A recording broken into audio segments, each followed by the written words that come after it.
Hello dear students, welcome to the Gateway Classes. Myself Mustafa Saifi और आज हम start करने जा रहे हैं हमारा नया course heat and mass transfer का लेक्चर नंबर 1। इस लेक्चर नंबर 1 में आज डिस्कस करने वाले हैं हम introduction to the heat transfer. Heat transfer क्या होता है और किस किस मोड से हीट ट्रांसफर हो सकता है। तो इसके सिलेबस की अगर मैं बात करूं तो सिलेबस को हम ऑलरेडी प्रीवियस वीडियो में डिटेल में डिस्कस कर चुके हैं, जिसमें हमने पांचों यूनिट का सिलेबस डिटेल में देखा था। सो this is the syllabus of the unit number 1। तो आज जो हम कवर करने वाले हैं, हम आज कवर करने वाले हैं इंट्रोडक्शन पार्ट से हमारा कंबाइंड हीट ट्रांसफर मैकेनिज्म तक। तो आज का जो हमारा टारगेट रहेगा, ये जो टॉपिक्स हैं इसको अगर मैं सेपरेटली आपको दिखाऊं तो our today's target is these topics. तो today we will discuss about the introduction to the heat transfer and introduction to the thermodynamics. कि थर्मोडायनेमिक्स पढ़ने के बाद हमें हीट ट्रांसफर पढ़ने की रिक्वायरमेंट क्यों पड़ी, क्या दोनों में डिफरेंस होता है। Then we will discuss about the modes of the heat transfer, कि हीट ट्रांसफर किस किस मोड से हो सकती है, namely conduction, convection and radiation. Then we will discuss about the effect of the temperature on the thermal conductivity. जो thermal conductivity होती है basically it is the property of the material.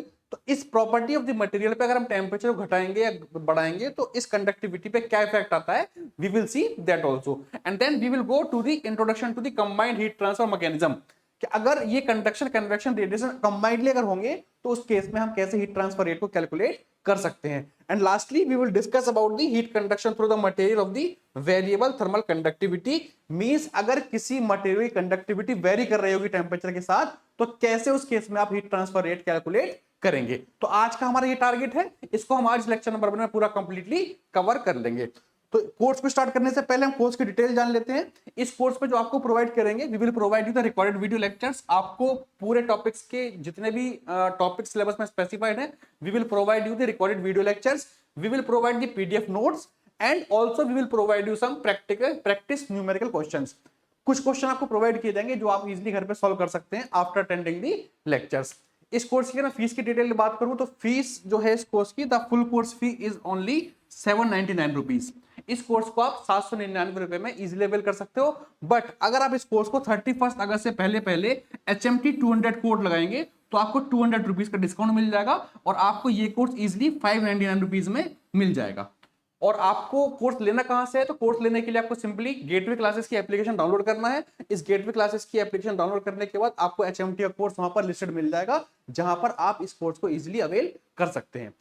तो चलिए हम बात करते हैं अपने लेक्चर नंबर 1 की, जिसमें हमें डिस्कस करना है कि हीट ट्रांसफर क्या होता है, थर्मोडायनेमिक्स से कैसे डिफर करता है। तो बिफोर स्टार्टिंग द लेक्चर सबसे पहले हम बात करते हैं थर्मल साइंस की। तो थर्मल साइंस बेसिकली क्या होता है, thermal science is divided into two category. One is called as the thermodynamics and the second part of the thermal science is the heat transfer. Heat transfer and thermodynamics both are the part of the thermal science. Thermal science is a subject in which we study about the thermal study of the materials. So in thermal science is divided into two category or two part. One is the thermodynamics and another is the heat transfer. Thermodynamics पढ़ने के बाद आपको heat transfer पढ़ने की requirement क्यों बनी, तो पहले इसके बारे में डिस्कस कर लेते हैं। तो थर्मोडायनेमिक्स में जो है, तो थर्मोडायनेमिक्स हमें ये बताता है कि how much heat is transferred. अगर हम दो सिस्टम की बात करेंगे या किसी सिस्टम की बात करेंगे तो कितनी हीट ट्रांसफर हो रही है, ये थर्मोडायनेमिक्स बताता है। कितना वर्क हो रहा है, ये थर्मोडायनेमिक्स बताता है। और फाइनल स्टेट सिस्टम की क्या है, ये भी हमें थर्मोडायनेमिक्स बताता है। बट थर्मोडायनेमिक्स हमें ये नहीं बताता है कि किस रेट से हीट ट्रांसफर हुई है और किस मोड से हीट ट्रांसफर हुई है। कितनी हुई है ये तो पता चल जाएगा, लेकिन किस रेट से हुई है और किस मोड के थ्रू हुई है, ये इंफॉर्मेशन हमें थर्मोडायनेमिक्स नहीं देता है। That's why we have to study about the heat transfer subject. तो हीट ट्रांसफर की हम बात कर लेते हैं। तो हीट ट्रांसफर जो आपको बताता है, तो हीट ट्रांसफर हमें ये बताता है कि how heat is transfer, means किस मोड के थ्रू हीट का ट्रांसफर हुआ है, पहली चीज। दूसरा, किस रेट से हुआ है। ठीक, तो किस रेट से हीट का ट्रांसफर हुआ है, किस मोड के थ्रू हुआ है, और टेम्परेचर का डिस्ट्रीब्यूशन किस तरह से बॉडी के अंदर है, ये इंफॉर्मेशन हमें प्रोवाइड करता है हीट ट्रांसफर। तो this is the simple difference between the thermodynamics and the heat transfer. तो अब हम बात करते हैं अपने हीट ट्रांसफर की। तो basically we all know that heat is the form of energy. जो हीट है, it is the form of energy that can be transferred from one system to another system due to the temperature difference. Heat को transfer होने के लिए temperature difference की requirement है। जब तक टेम्परेचर डिफरेंस नहीं होगा तब तक हीट ट्रांसफर नहीं होगी। So simply heat transfer is defined as, you can say it is the form of energy that can be transferred from one system to another system due to the temperature difference. ये हो गया definition of the heat transfer. अब बात करते हैं heat transfer की, कि हम किस साइंस की बात करें, तो heat transfer is the science that deals with the determination of the rate of such energy transfer is known as heat transfer. तो यही हीट ट्रांसफर की डेफिनेशन है। It is the science of the, it is the science, और you can say it is the thermal science which deals with the determination of the rates of such energy transfer is known as heat transfer। अब बात करते हैं हम इसकी applications की। So these are the application of the heat transfer, कि heat transfer कहां पर अप्लाई किया जाता है। देखिए, जब भी हीट ट्रांसफर होगा तो वहां पर टेम्परेचर डिफरेंस होना बहुत जरूरी है। टेम्परेचर डिफरेंस की वजह से हीट का ट्रांसफर होता है, और एक टाइम ऐसा आता है जब दोनों सिस्टम या दोनों बॉडी इक्विलिब्रियम पे आ जाती हैं, उस टाइम पर हीट ट्रांसफर होना बंद हो जाता है। तो ये कुछ एप्लीकेशंस हैं जहां पर हमें हीट ट्रांसफर को बहुत क्रिटिकली एनालाइज करना पड़ता है। तो we can use the heat transfer subject in the energy production and the energy conversion system. Like जो आपके सोलर पावर प्लांट्स होते हैं, या आपके जो स्टीम पावर प्लांट्स होते हैं जहां पर स्टीम फ्लो होती है, तो स्टीम जब फ्लो होगी तो स्टीम को जहां से जनरेशन हो रहा है, जहां पर उसे यूटिलाइज कर रहे हो, वहां से वहां तक जाने में उसके टेम्परेचर में कितना ड्रॉप आएगा, कितनी हीट ट्रांसफर हो जाएगी, वो सब हम कहां देख सकते हैं। वी कैन यूज और we can apply the concept of the heat transfer subject. Also heat transfer subject can be applicable on the refrigeration and the air conditioning system. जो रेफ्रिजरेटर आप घर में यूज करते हैं, जो एयर कंडीशनर हमारे घरों में लगा होता है, that will also use the concept of the heat transfer, कि किस रेट से हीट ट्रांसफर होगी, that will be applied on this area also. This heat transfer subject can also be applied on the domestic appliances like ovens, stoves and toasters. ये सब heat transfer की applications हैं, और you can say these are the areas where heat transfer concept can be applied. Cooling of the electronic equipments, ठीक, जो laptop, जो desktop आप use करते हो, या जो भी इलेक्ट्रॉनिक डिवाइस आप यूज करते हो, तो उसमें कुछ हीट जनरेट होती है। हीट जब जनरेट होगी तो आपने देखा भी होगा, सबके पीछे एक फैन लगा होता है छोटा सा। वो फैन क्यों लगाते हैं? ताकि हीट का ट्रांसफर कर पाए। तो वहां पर भी किसकी रिक्वायरमेंट है? Where we also need the concept of heat transfer to cooling the electronic equipments. Next, the manufacturing and the material processing, like जो वेल्डिंग प्रोसेस होता है, कास्टिंग प्रोसेस होता है, सोल्डरिंग है, लेजर मशीनिंग है, जितनी भी ये मैन्युफैक्चरिंग प्रोसेस हैं, इन सब प्रोसेस में हीट का जनरेशन होता है। हमें उस हीट को ट्रांसफर करना होता है। अगर हम इसको हीट को ट्रांसफर नहीं करेंगे तो उस हीट की वजह से बहुत सारी प्रॉब्लम क्रिएट हो सकती हैं। मटेरियल ब्रेक भी हो सकता है, मटेरियल खराब भी हो सकता है। And last one, the application of the heat transfer in the automobile field and the aircraft design. सबको पता है कि ऑटोमोबाइल में जब हम फ्यूल का बर्निंग करते हैं, जब कंबशन ऑफ द फ्यूल होता है, तो हीट जनरेट होती है।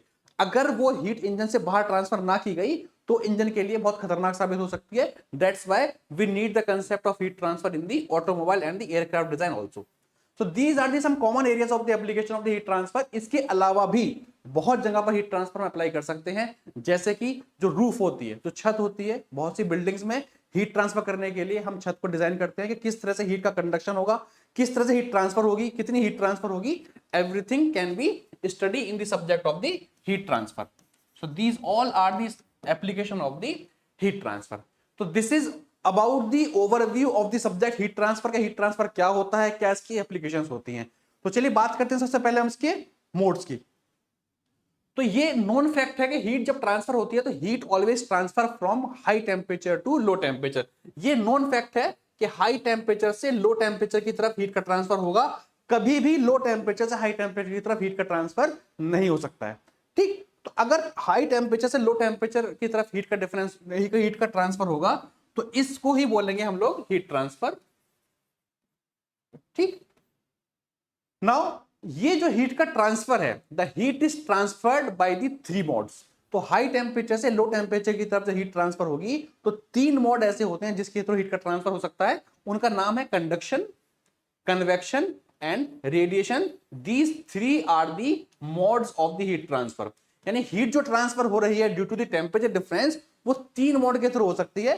कंडक्शन के थ्रू हो सकती है, कन्वेक्शन के थ्रू हो सकती है, और रेडिएशन के थ्रू हो सकती है। इन सभी मोड को हमें वन बाय वन पढ़ना है। हम वन बाय वन क्यों पढ़ते हैं? क्योंकि जो हीट ट्रांसफर होती है बेसिकली उसमें तीनों फिनोमेना एक साथ होती हैं। कंडक्शन भी हो रहा होता है, हो सकता है, कन्वेक्शन भी हो सकता है, और रेडिएशन भी हो रहा होता है।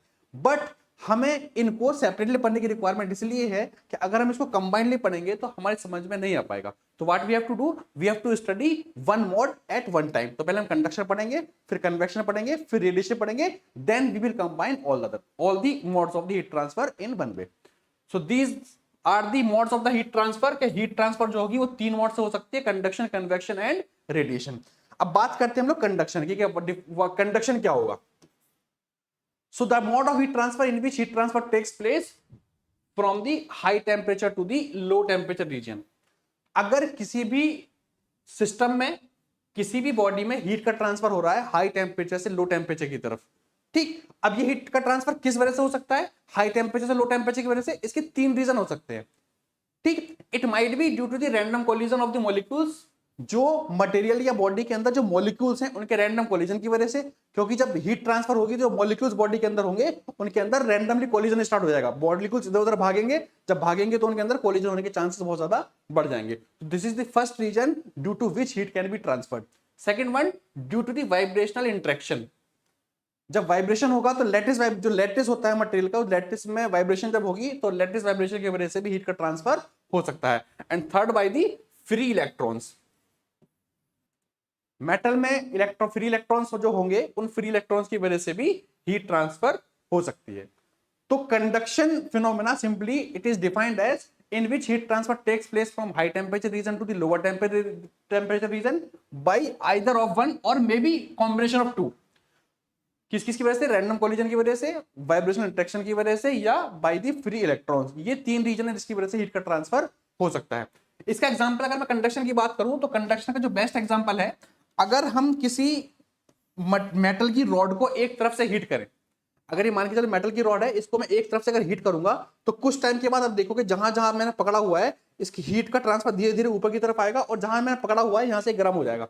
इसका मतलब क्या होगा कि वो हीट ट्रांसफर कैसे हुई है, वो हीट ट्रांसफर हुई है due to either of this reason. इसमें तो कोई सा भी रीजन ऐसा हो सकता है जिसकी वजह से हीट का ट्रांसफर हुआ है। सो this is the best example, heating of the metal rod and the other end gets heated. This is the example of the conduction.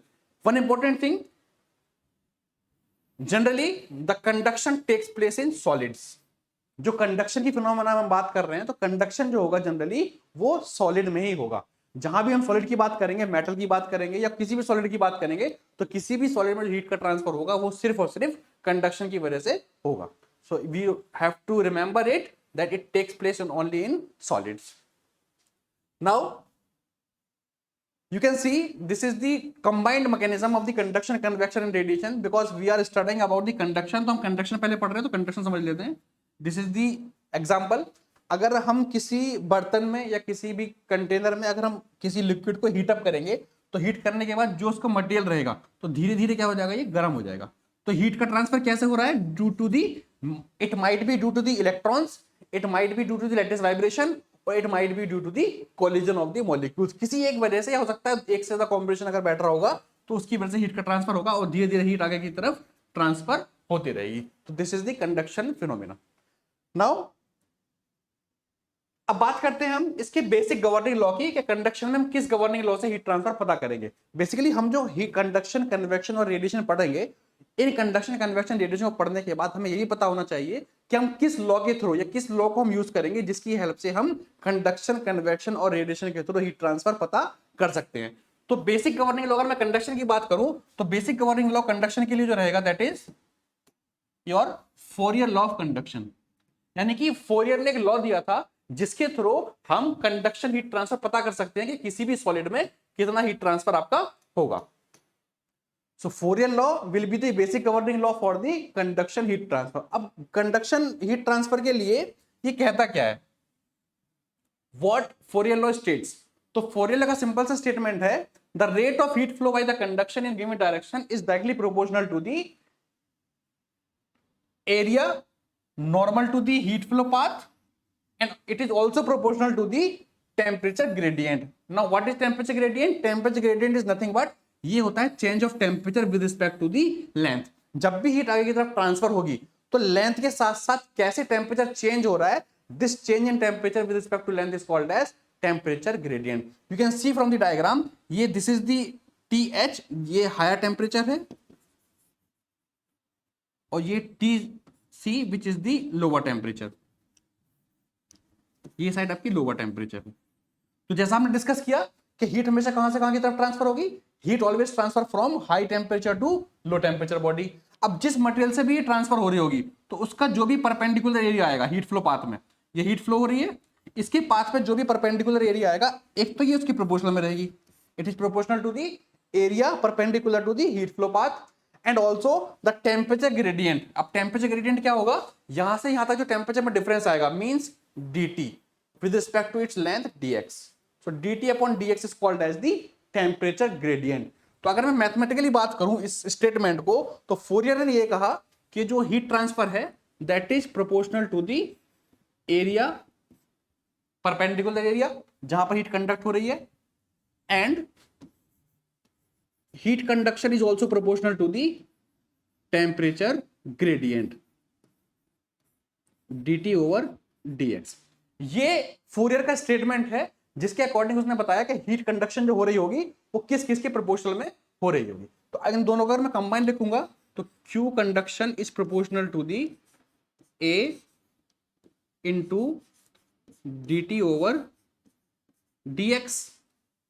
ठीक, जब प्रोपोर्शनलिटी का हम साइन हटाएंगे तो प्रोपोर्शनलिटी का जब साइन हटाएंगे तो क्या होगा, ये कांस्टेंट आ जाएगा। तो Q conduction is equal to one constant K।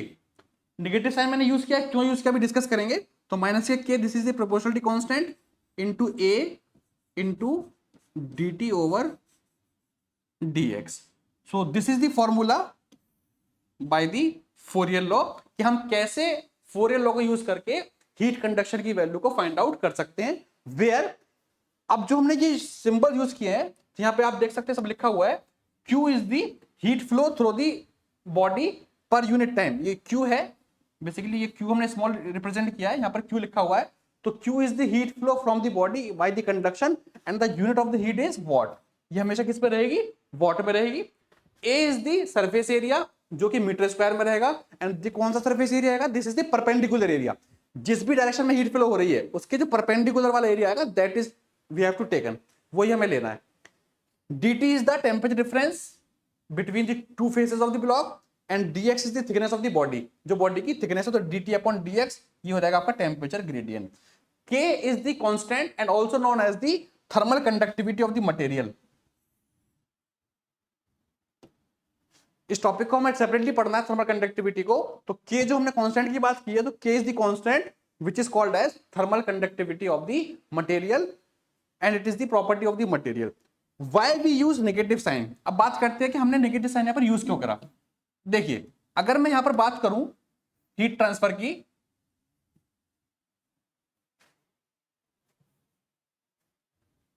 ठीक है, देखिए अगर मैं यहां पर इस डायग्राम के थ्रू आपको समझाने की कोशिश करूं, लेट अस सपोज ये टेम्परेचर T1 है और ये टेम्परेचर T2 है, और हीट ट्रांसफर ये टेम्परेचर ड्रॉप हो रहा है आपका, and heat is transfer from here Q to here Q। अब ये हमने माना हुआ है कि T1 is greater than T2। Why? Because we know that heat always transfer from high temperature to low temperature body. Is it clear? तो जब high temperature low temperature की तरफ होगी that means T1 is the higher temperature and T2 is the lower temperature, and let us suppose this is the thickness of the material that this is equal to the dx। means ये मान लेता हूं मैं x1 और इसको मान लेता हूं मैं x2। तो अगर यहां से हम देखें अगर तो dt की जो वैल्यू आएगी तो dt is equal to T2 minus T1, और dx जो आएगा that is equal to x2 minus x1। तो अगर आप यहां पे ध्यान से देखें तो T2 minus T1 means T2 is the lower temperature, T1 is the higher temperature. तो हम क्या कर रहे हैं, हम लोअर टेम्परेचर में से हायर टेम्परेचर को माइनस कर रहे हैं। What we are doing, we are differencing the lower temperature from the higher temperature. हम एक लोअर टेम्परेचर में से हायर टेम्परेचर को माइनस कर रहे हैं। दैट मींस ये जो वैल्यू आएगी dt की वो नेगेटिव आएगी। तो अब ये नेगेटिव आएगी तो हमारा हीट ट्रांसफर कैसे आएगा, वो नेगेटिव आ जाएगा। So why we are using this negative sign, we are using this negative sign to make the heat transfer rate positive, ताकि जब भी हम हीट ट्रांसफर रेट कैलकुलेशन करें फोरियर लॉ से तो वो हीट ट्रांसफर रेट की जो वैल्यू आए वो हमेशा पॉजिटिव फॉर्म में आए। So that's why we use this negative sign in this equation. यही रीजन है कि हमने फोरियर लॉ में ये नेगेटिव साइन यूज किया है with the proportionality constant. Okay, आगे चलते हैं। ये जो पीछे में डिस्कस किया है हमने, these are the some assumptions. जो हमने फोरियर लॉ को डिस्कस किया है तो कुछ अजम्पशन मानते हुए किया है, और ये अजम्पशन आपको याद रखना है। The first assumption is the conduction heat take place under the steady state condition. यानी कि हम ये मान के चलेंगे कि जो हीट ट्रांसफर होगा वो स्टेडी स्टेट कंडीशन में होगा। स्टेडी स्टेट का मतलब क्या हुआ कि टाइम के साथ हीट ट्रांसफर वेरी नहीं करेगा, दैट मींस ये कांस्टेंट रहेगा। ठीक, आप देख सकते हैं पीछे स्लाइड में अगर ध्यान से, ये वाला जहां पर हमने Q और Q दोनों सेम रखे हुए हैं, यानी ये मान के चलेंगे हम कि टाइम के साथ हीट ट्रांसफर की वैल्यू में कोई भी चेंजेस नहीं, जितनी इन होगी उतनी ही हीट ट्रांसफर यहां से आउट हो जाएगी। So this is our first assumption, heat transfer takes place under the steady state condition. Second one, the heat flow is unidirectional. हम हीट को सिर्फ एक डायरेक्शन में मानते हैं, यानी फोरियर लॉ का अजम्पशन है heat is transfer only in one direction. अगर हमने x में माना है तो इसको हम qx लिखेंगे, अगर y निकालेंगे तो qy लिखेंगे, z में निकालेंगे तो qz निकालेंगे। तो एक लॉ जो है ये Fourier law, this is only for the unidirectional. Third assumption is the temperature gradient is constant. Temperature gradient का मतलब हो गया dt ओवर dx, ये कांस्टेंट रहेगा, ये टाइम के साथ वेरी नहीं करेगा। तो this is our next assumption. इसके अलावा there is no heat generation.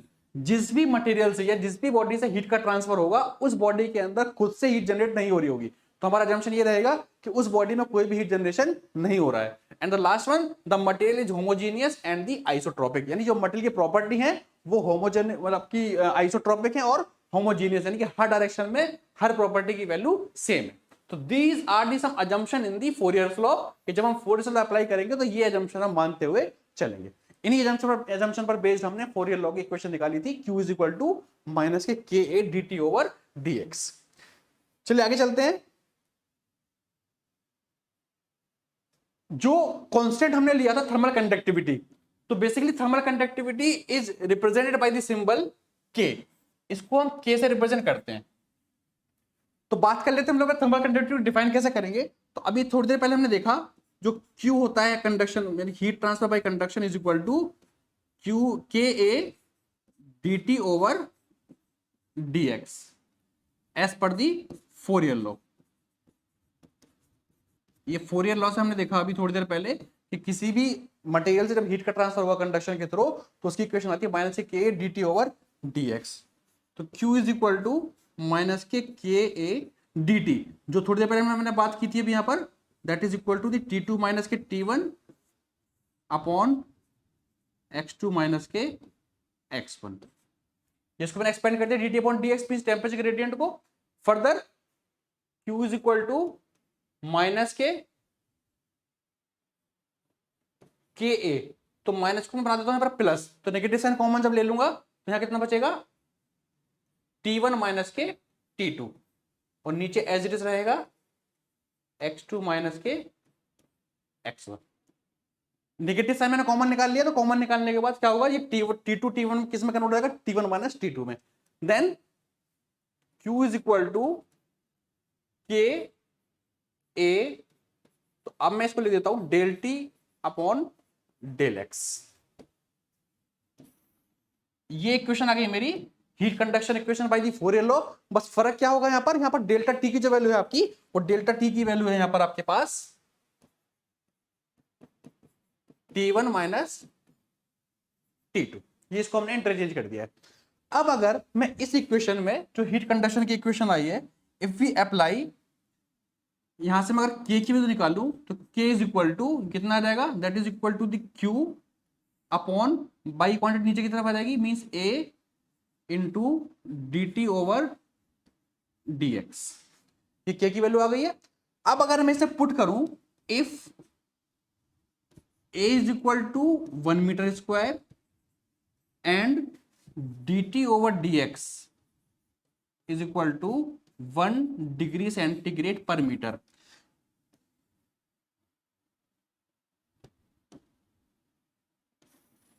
This one.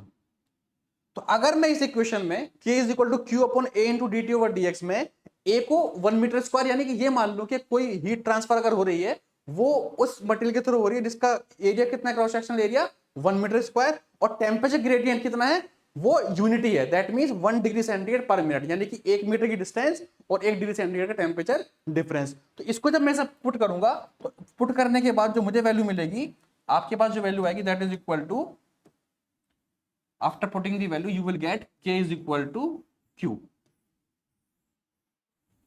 So you can see thermal conductivity of the material can be defined as it is the amount of heat conduction through the material when it passes through the unit area and the temperature gradient is unity। यानी कि जब temperature gradient unity रहेगा और वो unit area से पास कर रही होगी तो उस टाइम पर हीट कंडक्शन की वैल्यू आ रही है Q, वो किसके बराबर आ रही है, K के बराबर। यही थर्मल कंडक्टिविटी की डेफिनेशन है। तो you can write easily the thermal conductivity of the material is defined as the amount of energy heat conducted through a unit area and unit thickness and unit time, यानी कि जो temperature gradient की हम बात कर रहे थे 1, when the difference in temperature between the phases causing the heat flow is unity temperature difference, तो उस टाइम पे हम बोलेंगे उस मटेरियल की हीट ट्रांसफर को कंडक्टिविटी। तो simply thermal conductivity is defined as the amount of heat conduction equation when it passes through the unit area and the temperature gradient is unity. ये डेफिनेशन रहेगी हमारी थर्मल कंडक्टिविटी की। Now आगे चलते हैं, the second mode of heat transfer which is called as the convection heat transfer. तो conduction के बारे में हमने पढ़ लिया कि कंडक्शन क्या होता है, कंडक्शन के लिए कौन सा बेसिक गवर्निंग लॉ है, दैट मींस फोरियर लॉ, और कैसे हम कंडक्शन की हेल्प से हमने कंडक्टिविटी को डिफाइन किया है। सेम अब बात करते हैं हम लोग कन्वेक्शन की, क्या कन्वेक्शन क्या होता है। तो बेसिकली कन्वेक्शन जो है basically it generally takes place in the fluid. Convection जो होगा वो फ्लूइड में होगा, ऐसा जरूरी नहीं है कि फ्लूइड में ही हो, ये सॉलिड में भी हो सकता है, बट कंडीशन दैट फ्लूइड में ही होगा, convection will be takes place in the fluid also. अब कंडक्शन होता क्या है बेसिकली, कैसे होगा, देखिए अगर मैं किसी बर्तन में पानी को गर्म करता हूं तो पानी में जब हम गर्म करेंगे तो गर्म करने के साथ साथ क्या होगा, जैसे हीट को एब्जॉर्ब करेगा तो जो particles adjacent to the surface है, जैसे ये हीट अप हो जाएंगे तो हीट अप होने की वजह से इनकी डेंसिटी डिक्रीज हो जाएगी, और जो ऊपर वाले पार्टिकल्स हैं इनकी डेंसिटी हाई डेंसिटी पर है। तो due to this density difference and due to the buoyant force the higher density particles will go downwards and the lower density particles will go upwards due to the gravity, और you can say due to the buoyant force. जैसे ही density में difference आएगा तो lower density के particles ऊपर की तरफ जाना शुरू हो जाएंगे और हायर डेंसिटी के पार्टिकल्स नीचे की तरफ आना शुरू हो जाएंगे। इस तरीके से कॉन्टिन्यूसली ये काम चलता रहेगा और एक करंट सेटअप हो जाएगा। दिस करंट सेटअप जो हुआ है आपको, इसी को बोलते हैं हम लोग convection. So convection heat transfer is the process in which heat transfer takes place from ये वाला। So you can see it is the mode of the heat energy transfer between the solid surface and the adjacent liquid और the gas in the motion. किसी भी solid surface में जहां से आप heat दे रहे हो उससे जब हीट ट्रांसफर होगी लिक्विड की तरफ या गैस की तरफ, तो उसके पार्टिकल का जो मोशन होगा, जो करंट सेटअप होगा, that is called as the convection heat transfer. यही कन्वेक्शन हीट ट्रांसफर है जिसके थ्रू हीट ट्रांसफर होती है from one point to another point. ठीक है, जितना ज्यादा फ्लूइड का मोशन होगा उतना ही हीट कन्वेक्शन ज्यादा होगा। मींस एग्जांपल समझते हैं, अगर मैं एक चाय के कप को अगर मैं रूम में रख देता हूं, फैन को मैं बंद रखता हूं, तो वो चाय को ठंडा होने में थोड़ा टाइम ज्यादा लगेगा। कंपैरिजन टू दैट, अगर मैं फैन को ऑन कर दूंगा तो जब फैन चलने से जो एयर उसके ऊपर ज्यादा फ्लो होगी तो उसमें हीट ट्रांसफर रेट क्या हो जाएगा, इंक्रीज कर जाएगा। दैट मींस अगर फ्लूइड का मोशन बहुत ज्यादा होगा, यानी एयर का मोशन ज्यादा होगा, तो हीट ट्रांसफर कन्वेक्शन के थ्रू भी उतना ही ज्यादा आपका इंक्रीज कर जाएगा। तो this mode is called as the convection heat transfer. अब बात करते हैं हम लोग कन्वेक्शन हीट ट्रांसफर की गवर्निंग लॉ की, कौन सा गवर्निंग लॉ है जिसके थ्रू हम कन्वेक्शन हीट ट्रांसफर निकाल सकते हैं। तो Newton's law of cooling is the governing law for the Newton's law of cooling is the governing law to calculate the heat transfer rate by the convection. ये law क्या कहता है? It law simply states that according to this law, the convective heat transfer rate, जो हम बात कर रहे हैं कन्वेक्शन की, तो convective heat transfer rate is directly proportional to the area, कौन सा वाला एरिया लेंगे इसमें, हम ध्यान से सुनिएगा, participating in the heat transfer process। जो भी एरिया हीट ट्रांसफर रेट में पार्टिसिपेट कर रहा होगा वो वाला area, and also proportional to the temperature difference between the surface and the fluid। जिस भी सरफेस पे कोई फ्लूइड फ्लो कर रहा है तो सरफेस का टेम्परेचर और फ्लूइड का टेम्परेचर दोनों का जो डिफरेंस रहेगा उसके किस में रहेगा, ये प्रोपोर्शनल में रहेगा। तो mathematically we can see Q convection is proportional to the area participating in the heat transfer process, and Q convection is also proportional to the temperature difference between the surface and the fluid। ये statement है Newton's law of cooling का।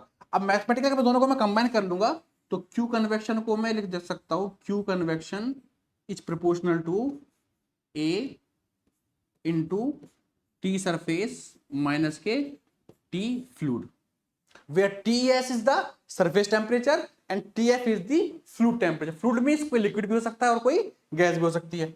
जब proportionality का हम sign हटाएंगे तो एक constant आएगा and that constant is equal to H into A into T surface minus के T fluid. This law is called as Newton's law of cooling. ये वो फॉर्मूला है जिसके हेल्प से हम कन्वेक्टिव हीट ट्रांसफर रेट पता कर सकते हैं। So the formula is Q convection is equal to HA into TS minus के TF।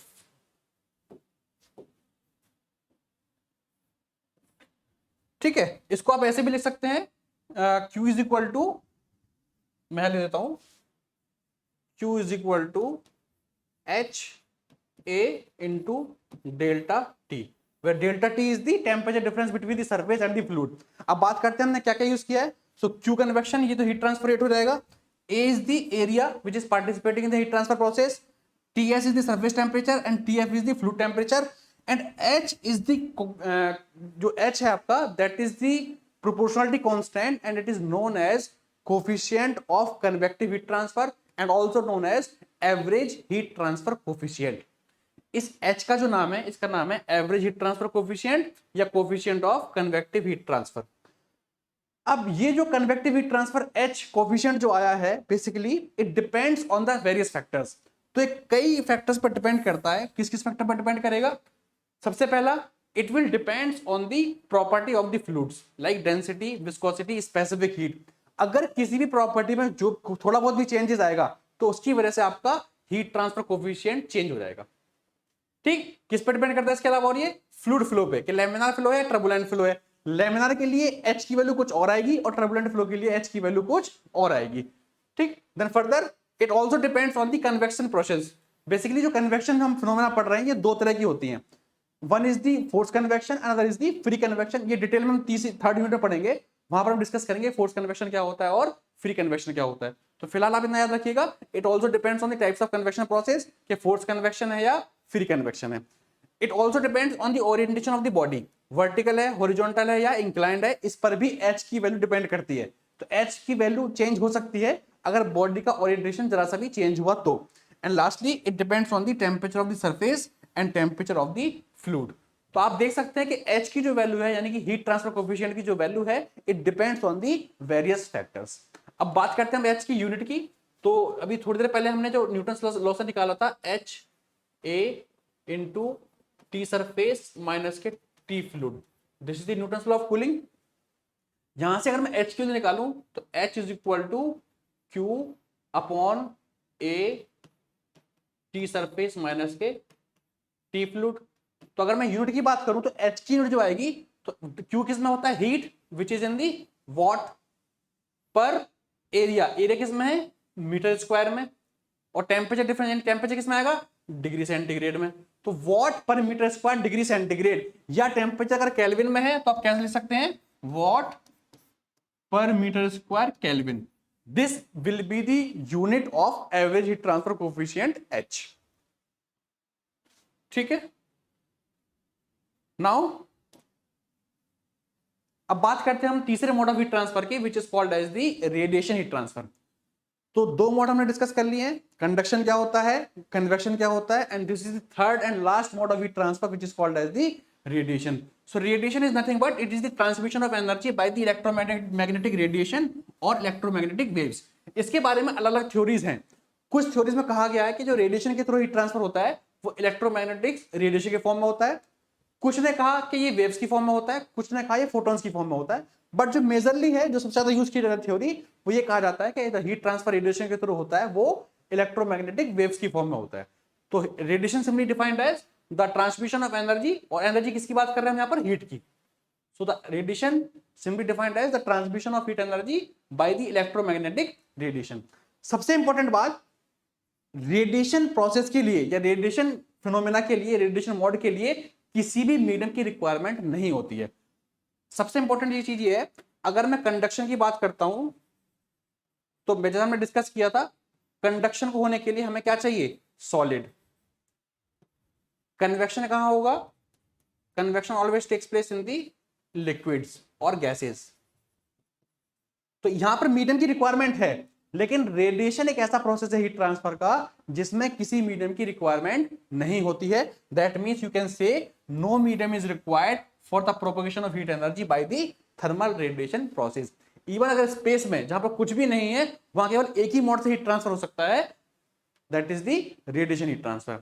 ठीक, अब बात करते हैं, तो कोई भी बॉडी हो, इंक्लूडिंग अवर बॉडी, मैं खुद का शरीर की बात करूं तो हमारे बॉडी में कुछ ना कुछ टेम्परेचर होता है, तो हर बॉडी से रेडिएशन निकलते हैं। तो इसकी एक कंडीशन है कि अगर किसी बॉडी का टेम्परेचर एटलीस्ट 0 केल्विन, 0 केल्विन का मतलब कितना हो गया, -273 डिग्री सेल्सियस।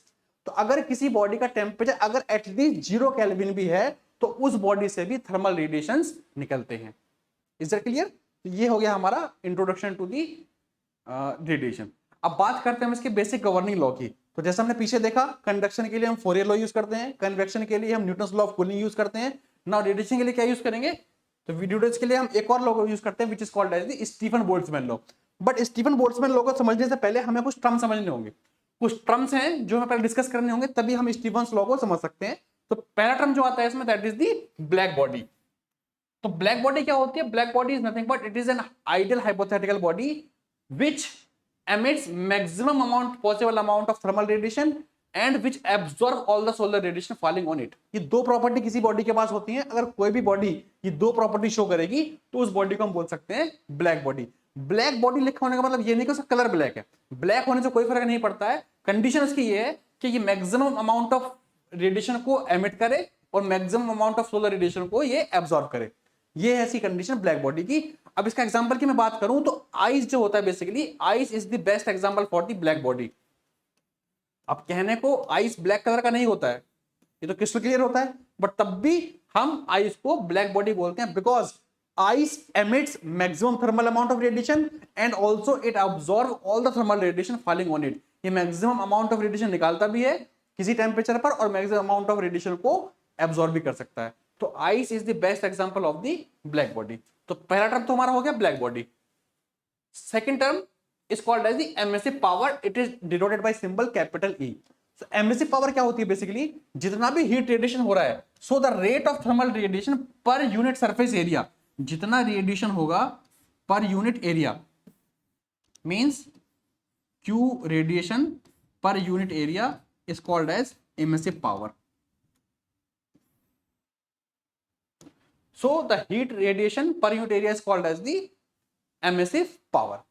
इसकी अगर मैं यूनिट की बात करूं तो ये जो आपका हीट रहेगी, heat will be in the watt and area in the metre square. So the unit of the emissive power will be watt per metre square. अब बात करते हैं हम एक और अगले टर्म्स की, that is called as the emissivity. It is denoted by symbol epsilon. इसको एप्सिलॉन से रिप्रेजेंट करते हैं। इसको डिफाइन कैसे करेंगे, so epsilon means thermal emissivity, simply defined as it is the ratio of the total emissive power of the body. किसी body की हम बात कर रहे हैं तो उसकी total emissive power, emissive power का मतलब क्या होगा, जो पीछे डिस्कस किया हमने, heat radiated per unit area, that is emissive power. तो किसी भी बॉडी की एमिसिव पावर, इसका रेशियो किसके साथ, ब्लैक बॉडी के एमिसिव पावर के साथ।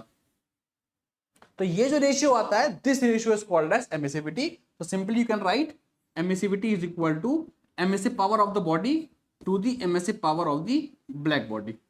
E represents the emissive power of any body and EB represents emissive power of the black body, because we know that black body is that body which absorbs maximum amount of radiation and which emits maximum amount of thermal radiations.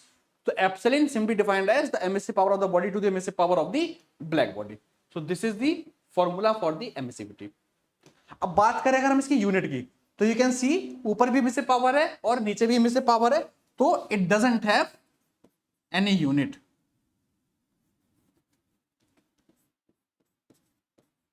It doesn't have any unit. It is the dimensionless quantity because it is the ratio of emissive power to the emissive power.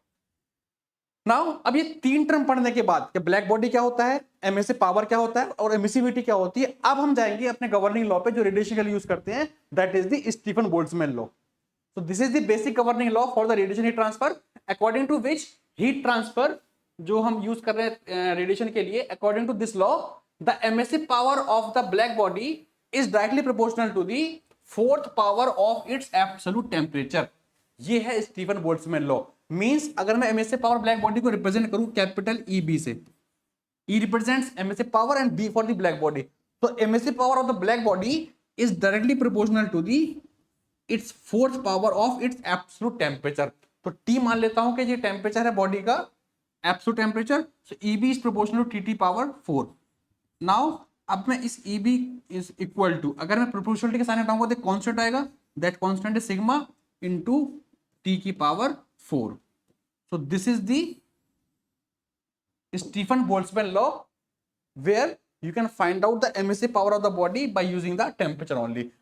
Now अब मैं बात करूं अगर यहां पे sigma की, तो sigma जो होता है that is the proportionality constant and also called as Stefan Boltzmann constant, जिसकी वैल्यू होती है 5.67 इंटू 10 टू द पावर -8। ये इसकी वैल्यू है and the unit is what per metre square kelvin की पावर 4। ये है इस कांस्टेंट की वैल्यू जो आपको याद करनी है, 5.67 10 टू द पावर -8। इसको याद करने का तरीका ये है 5678, 8 माइनस में है, नेगेटिव में है, बाकी ये इसकी वैल्यू है 5.67 into 10 to the power -8। So this is the Stefan Boltzmann law. ठीक है, अब इससे अगर मैं हीट की वैल्यू निकालूं, हीट कैसे निकाल सकते हैं, देखिए अगर मैं इसी से हीट निकालने की कोशिश करूं तो EB, because we know that EB जो होता है that is equal to the heat radiated per unit area, तो Q कितना आ जाएगा, Q is equal to EB multiplied by A। तो अगर मुझे हीट पता करना है Q, it is equal to EB का मतलब सिग्मा इंटू टी की पावर 4 और मल्टीप्लाई किसका हो जाएगा, इसका A पे, तो sigma into A into T की power 4। This is the formula to calculate the radiation heat transfer. जो स्टीफन बोल्ट्जमैन लॉ है वो हमें एमिसिव पावर के बारे में बताता है, और एमिसिव पावर से कैसे हमें हीट निकालनी है वो हमें एमिसिव पावर की हमने पीछे डेफिनेशन पढ़ी थी कि emissive power is defined as simply heat radiation per unit area. So you can find out the heat transfer rate by the Stefan Boltzmann law as by using this formula. Now okay, आगे चलते हैं। अब बात करते हैं अपने thermal conductivity की, जो हमारी पहली प्रॉपर्टी थी कि थर्मल कंडक्टिविटी जो हम बात कर रहे थे पीछे, वो कैसे वेरी करेगी टेम्परेचर के साथ। How thermal conductivity of solid, liquid and gases varies with temperature. तो देखिए सॉलिड जो है बेसिकली, इसको अगर मैं ये आपका मेटल भी हो सकता है, ये नॉन मेटल में भी हो सकता है, और ये एलॉय भी हो सकते हैं। सॉलिड में भी मेटल में भी, नॉन मेटल में भी एलॉय। तो अगर मैं मेटल की बात करूं तो मेटल के केस में फ्री इलेक्ट्रॉन्स होते हैं, वी ऑल नो दैट। तो जब मैं टेम्परेचर को इंक्रीज करूंगा, so when we increase the temperature, तो टेम्परेचर इंक्रीज करने से क्या होगा, because in case of the metal the main mode of heat transfer by conduction is due to the free electrons. क्योंकि मेटल सॉलिड है तो solid में कौन सा हीट ट्रांसफर होगा, कौन सा मोड होगा, कंडक्शन मोड होगा। तो कंडक्शन के थ्रू जो हीट ट्रांसफर हो रहा है उसका मेन रीजन जो है that is due to the free electrons. अब अगर मैं टेम्परेचर बढ़ाऊंगा तो टेम्परेचर बढ़ने की वजह से जो उसके मॉलिक्यूल्स हैं और जो लैटिस है वो वाइब्रेशन करना स्टार्ट करेगा। जब वाइब्रेशन स्टार्ट हो जाएगा तो उसकी वजह से फ्री इलेक्ट्रॉन्स का मूवमेंट है वो बहुत हद तक रिड्यूस कर देगा। दैट मींस वो इसके मोशन को ऑब्स्टेकल करेगा। तो free electrons will not participate in heat transfer process. Then तो तब क्या होगा, टेम्परेचर बढ़ने से फ्री इलेक्ट्रॉन्स जो कि मेन रीजन था हीट ट्रांसफर का, वो फ्री इलेक्ट्रॉन्स का मूवमेंट कम हो गया। तो टेम्परेचर बढ़ने की वजह से जो कंडक्टिविटी है वो हमारी क्या हो जाएगी, डिक्रीज हो जाएगी। बिकॉज जो मेन रीजन है हमने डिफाइन किया था K is equal to Q. Conductivity is nothing but it is the heat conduction. अगर हम एक क्राइटेरिया लगा दें यूनिट एरिया का और यूनिट टेम्परेचर ग्रेडियंट का, तो उस टाइम पे जो कंडक्टिविटी वो हीट ट्रांसफर बराबर होती है। तो अगर टेम्परेचर बढ़ेगा तो कंडक्टिविटी घटेगी। क्यों घटेगी? बिकॉज जो मेन रीजन है कंडक्शन का फ्री इलेक्ट्रॉन्स की वजह से, वो लैटिस वाइब्रेशन की वजह से फ्री इलेक्ट्रॉन्स का मूवमेंट कम हो जाएगा। नॉन मेटल में क्योंकि फ्री इलेक्ट्रॉन्स कम होते हैं, तो इस केस में टेम्परेचर बढ़ने से आपका जो टेम्परेचर बढ़ने से इसमें कंडक्टिविटी आपकी इंक्रीज हो जाएगी। और एलॉय में भी क्योंकि हमारे फ्री इलेक्ट्रॉन्स नहीं होते हैं, तो इसमें भी टेम्परेचर बढ़ने से जो कंडक्टिविटी वो इंक्रीज रहेगी। But in case of the metal, metal के केस में आपका जो टेम्परेचर बढ़ाएंगे तो उसकी वजह से कंडक्टिविटी रिड्यूस हो जाएगी। This is for the solid. Now बात करते हैं हम लोग लिक्विड की और गैसेस की। तो लिक्विड के केस में, इन केस ऑफ द गैस, जो गैस के लिए हम बात कर रहे हैं, तो गैस के लिए टेम्परेचर बढ़ाने से, सॉरी एक सेकेंड, ये वाला। तो गैस में जो बेसिकली हीट ट्रांसफर होता है या लिक्विड में जो हीट ट्रांसफर होता है, वो उसमें दोनों चीजें रोल में आ जाती हैं आपका, एक तो टेम्परेचर डिफरेंस और उसका molar mass. So in case of the gas, the thermal conductivity increase with increase in the temperature and decrease in the molar mass. तो कंडक्टिविटी जो आपकी गैस की है वो इंक्रीज कर जाएगी अगर आप टेम्परेचर को इंक्रीज करते हैं। And then similarly for the liquid, liquid के केस में the conductivity decrease with increase in the temperature. अगर मैं टेम्परेचर को इंक्रीज करूंगा तो कंडक्टिविटी क्या हो जाएगी मेरी? डिक्रीज हो जाएगी। ठीक है, ये आपका हो गया सॉलिड के लिए, लिक्विड के लिए और गैसेस के लिए। ये क्वेश्चन दोनों में पूछ लेता है कई बार 2 नंबर में कि how thermal conductivity varies with temperature, तो आपको सिंपली ये चीजें लिख देनी है। अब बात करते हैं हमारा नेक्स्ट टॉपिक, जो आज के लेक्चर का लास्ट टॉपिक है, the heat conduction through the material of the variable thermal conductivity. अगर किसी मटेरियल में, मान के चलता हूं मैं, कोई ऑब्जेक्ट है ये वाला, ये कोई बॉडी है या कोई कुछ भी ऑब्जेक्ट है जिसमें यहां से लेके ये हीट का ट्रांसफर हो रहा है, यहां से लेके और ये यहां पे it will transfer the heat and the temperature is vary from T1 to T2 and condition that T1 is greater than T2। T1 T2 से बड़ा है because heat transfer from takes place from higher temperature region to lower temperature region. अब इसके लिए मैं क्या कर रहा हूं, जो इसकी कंडक्टिविटी है बेसिकली ये वेरी कर रही है। This K is the conductivity and it is varying like K is equal to K not 1 plus alpha T, where alpha is the temperature coefficient. इसका मतलब अगर किसी मटेरियल की थर्मल कंडक्टिविटी जो फ्रॉम ये ट्रांसफर हो रही है x इज इक्वल टू 0 से x is equal to L, या आप कह सकते हो कि ये डिस्टेंस है, ये इज इक्वल टू, ये हमारी डिस्टेंस, इसकी मटेरियल की थिकनेस जो है वो x थिकनेस है। तो अब अगर किसी मटेरियल में हम बात कर रहे हैं जहां पर हीट कंडक्शन हो रहा है और उसकी कंडक्टिविटी टेम्परेचर के साथ वेरी करेगी, and alpha is the temperature coefficient, और वेरी कैसे कर रही है? K is equal to K not 1 plus alpha T के अकॉर्डिंग। तो अगर किसी मटेरियल की थर्मल कंडक्टिविटी वेरी कर रही है टेम्परेचर के साथ, तो उस केस में हम हीट कंडक्शन कैसे निकालेंगे? इसके लिए क्या यूज करेंगे? We will use our basic governing law, means by Fourier law of conduction. हम बेसिक पे पहुंच जाएंगे कि फोरियर लॉ ने क्या कहा था। अकॉर्डिंग टू फोरियर लॉ, जो हीट ट्रांसफर होता है that is equal to the heat conduction is equal to minus K A D T over D X. ये फॉर्मूला है हमारा हीट कंडक्शन का as per the Fourier law. अब बात करता हूं मैं Q is equal to minus K. अब K की जो वैल्यू है वो K की वैल्यू कितने गिवन है मुझे? K is varying as K not 1 plus alpha T, तो मैं यहां वैल्यू पुट कर दूंगा K not 1 plus alpha T into A into D T over dx। तो मैंने सिंपली कुछ नहीं किया है, जो मेरी फोरियर लॉ था जिसमें मैंने हीट कंडक्शन निकालते हैं, उसमें मैंने इस कंडक्टिविटी की वैल्यू को जैसे वो वेरी कर रही है, इसको मैंने यहां पर पुट कर दिया K is equal to minus K not 1 plus alpha T. इसका क्रॉस मल्टीप्लाई जब करेंगे तो Q इंटू डी एक्स,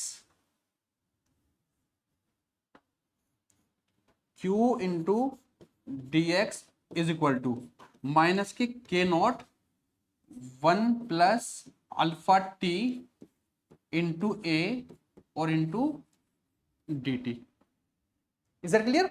अब क्या करेंगे हम इसको, इसको अगर मैं इंटीग्रेट करूं तो टेम्परेचर यहां पर क्या वेरी कर रहा है, यहां पर वेरी कर रहा है मेरा थिकनेस, और यहां पर क्या वेरी कर रहा है मेरा temperature. If we integrate it तो देखिए यहां पर इंटीग्रेशन ये वाला होगा और यहां पर इंटीग्रेट लगाता हूं मैं यहां पर, तो यहां पर dx मानी x वेरी कर रहा है, x इज इक्वल टू 0 से x is equal to l तक, तो इसको मैं ले लेता हूं x इज इक्वल टू 0 से x is equal to l तक। और सिमिलरली यहां पर जो है लिखी हुई है k not 1 plus alpha D T, तो टेम्परेचर कहां से कहां तक वेरी कर रहा है dt मेरा T1 से T2 तक, ये वेरी कर गया मेरा T1 टू T2।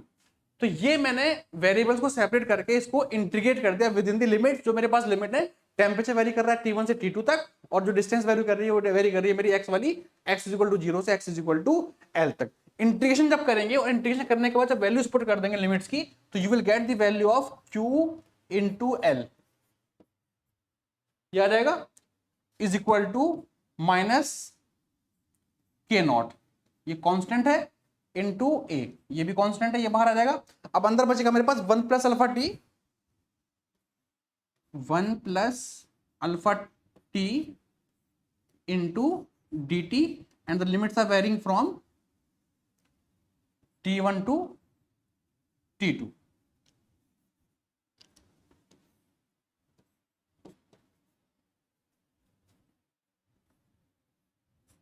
ये वाला, तो यहां पर ये जो वेरिएबल्स थे इसको मैं सेपरेट कर लिया। इसको जब सॉल्व करेंगे तो सॉल्व करने के बाद क्या आएगा नेक्स्ट हमारा, तो Q into L, Q into L is equal to क्या बचेगा, K नॉट इंटू ए, ये एज इट इज है कॉमन, तो इसको मैं करता हूं K नॉट इंटू ए। अब देखिए यहां पर नेगेटिव साइन लगा हुआ है, यहां पर लिमिट T1 से T2 है, अगर मैं नेगेटिव साइन का मल्टीप्लाई करूंगा तो क्या होगा, लिमिट्स आपकी इंटरचेंज हो जाएंगी, लिमिट्स बन जाएंगी T2 से T1, तो मैं लिमिट चेंज कर दे रहा हूं और उसको पॉजिटिव कर दे रहा हूं, ये आ जाएगा मेरा T2 से T1 1 plus alpha T into D T. तो देखते हैं यहाँ पर, तो 1 plus alpha T into D T, T1 से T2 लिमिट को माइनस का मल्टीप्लाई कर दिया तो लिमिट्स मेरी इंटरचेंज हो गई और लिमिट्स मेरी बन गई अब T2 से T1।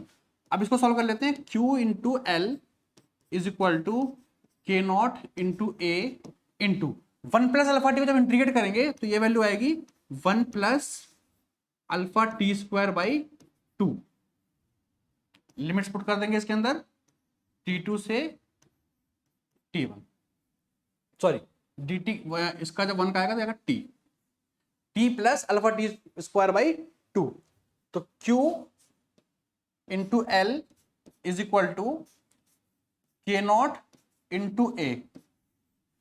अब लिमिट जब पुट करेंगे तो पहली लिमिट क्या आएगी, T1 plus alpha T1 square by 2 minus T2 और minus alpha T2 square by 2, ये मैंने लिमिट्स के अंदर पुट कर दिया T plus alpha T square by 2 में।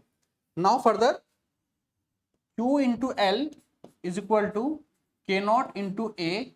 अब देखिए T1 और T2 इसको मैं एक साथ ले लेता हूं, T1 माइनस के T2, यानी ये वाला टर्म और ये वाला टर्म मैंने एक साथ ले लिया। अब जो रिमेनिंग टर्म बचा मेरा alpha T1 square by 2 minus alpha T2 square by 2, तो अल्फा बाई 2 इसमें कॉमन ले लेंगे तो प्लस अल्फा बाई 2, और अंदर बचेगा मेरे पास T1 स्क्वायर माइनस के T2 स्क्वायर। इसमें जब हम फॉर्मूला लगा देंगे ए स्क्वायर माइनस बी स्क्वायर का, तो क्या बन जाएगा ए प्लस बी ए माइनस बी, यानी कि T1 plus T2 into T1 minus T2। इसको जब पुट करेंगे तो Q into L is equal to K not into A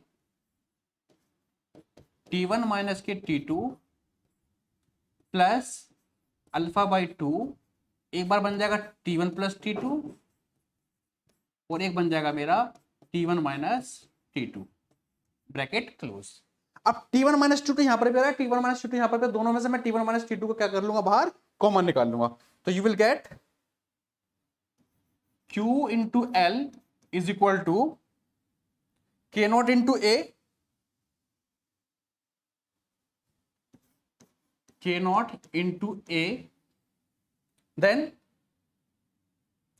T1 minus T2 जब कॉमन निकालेंगे तो क्या आएगा, we will take T1 minus के T2 एज कॉमन, तो अंदर बचेगा मेरे पास 1 प्लस, चेक कर लेते हैं, T1 माइनस T2 बाहर निकल गया, अब बन जाता 1 प्लस, यहां कितना बचेगा alpha by 2 T1 plus T2, alpha by 2 T1 plus T2। ठीक है, तो Q इज इक्वल टू आ जाएगा मेरे पास K नॉट इंटू ए अपॉन एल T1 माइनस के T2 1 plus alpha by 2 T1 plus T2। ठीक है, तो ये मैंने इंटीग्रेशन करने के बाद ये क्वेश्चन निकाली मैंने, और ये क्वेश्चन आई मेरी, ये आई मेरी Q is equal to K nought A upon L T1 minus T2 1 plus alpha by 2 T1 plus T2। अब क्योंकि we all know that since we know that, जो थोड़ी देर पहले हमने थर्मल कंडक्टिविटी डिफाइन किया था, तो वहां पर एक क्वेश्चन आई थी Q is equal to K A del T over del X as per the Fourier law, where जहां पर डेल्टा टी था वो कितना था, that is equal to the T1 minus के T2। तो अब अगर मैंने इक्वेशन का नाम दे दूं, let this is equation number 1 and this is equation number 2, तो अगर आप इक्वेशन 1 और इक्वेशन 2 को अगर कंपेयर करेंगे, तो कंपेयर करके आप क्या देख सकते हैं, देख क्यू है, डेल्टा टी मींस क्या लिखा हुआ है, ये वाला टर्म, ये डेल्टा टी लिखा हुआ है, के लिखा हुआ है, ए लिखा हुआ है, तो ए ये वाला हो गया। ठीक है, डेल्टा एक्स की जगह आपका एल हो गया। अब इसके अलावा जो रिमेनिंग बचा, इसको जब कंपेयर करेंगे तो के की जो वैल्यू आ जाएगी, इसको बोलते हैं हम लोग मीन कंडक्टिविटी, के mean.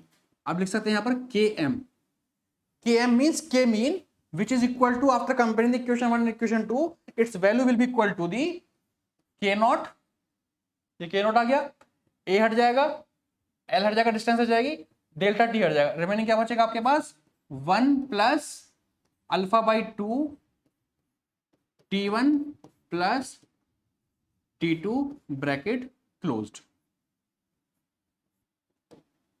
This is the mean conductivity. That means you can use this formula directly, in which the material having the varying thermal conductivity with temperature as 1 plus alpha t, जो पीछे दिखाया था आपको कि अगर conductivity इस तरह से वेरी कर रही है, k is equal to K naught 1 plus alpha T, तो आप क्या कर सकते हैं, आप इस वाले इसके अकॉर्डिंग अगर हीट ट्रांसफर जो कंडक्शन की वैल्यू है यानी कंडक्टिविटी की वैल्यू है वेरी कर रही है, तो आप डायरेक्टली के मीन के लिए फॉर्मूला यूज कर सकते हो, के naught 1 plus alpha by 2 T1 plus T2। तो और हीट ट्रांसफर पता करना, तो हीट ट्रांसफर कैसे पता कर सकते हैं, बाय यूजिंग दिस फॉर्मूला। ये निकाला कैसे हमने, सिंपली हमने फोरियर लॉ का यूज करा और फोरियर लॉ पे वैल्यूज पुट करके वेरिएबल्स को सेपरेट करके उसको इंटीग्रेट कर दिया विद इन दी लिमिट्स। अब आपके लिए एक असाइनमेंट है, आप क्या कीजिएगा, हमने अभी देखा कि अगर वेरिएबल कंडक्टिविटी आपको इस तरह से दी हुई है, k is equal to K naught 1 plus alpha T, तो इसका तो हमने निकाल लिया। आपके लिए एक असाइनमेंट है, आप सेम कीजिएगा कि अगर किसी मटेरियल की कंडक्टिविटी वेरी कर रही है, k is equal to K naught 1 plus alpha T plus beta T square. ठीक है, ये आपका असाइनमेंट है, इसको आप करके देखिएगा कि अगर किसी मटेरियल की कंडक्टिविटी इस तरह से वेरी करेगी तो हम कैसे उसके लिए हीट ट्रांसफर वैल्यू निकालेंगे और क्या इसके लिए मीन कंडक्टिविटी की वैल्यू आएगी। तो this is your assignment and we will discuss in this in the next lecture. ठीक है, okay, thank you very much. मिलते हैं नेक्स्ट टॉपिक के साथ अपने नेक्स्ट लेक्चर में और बहुत जल्दी मिलेंगे। Thank you very much.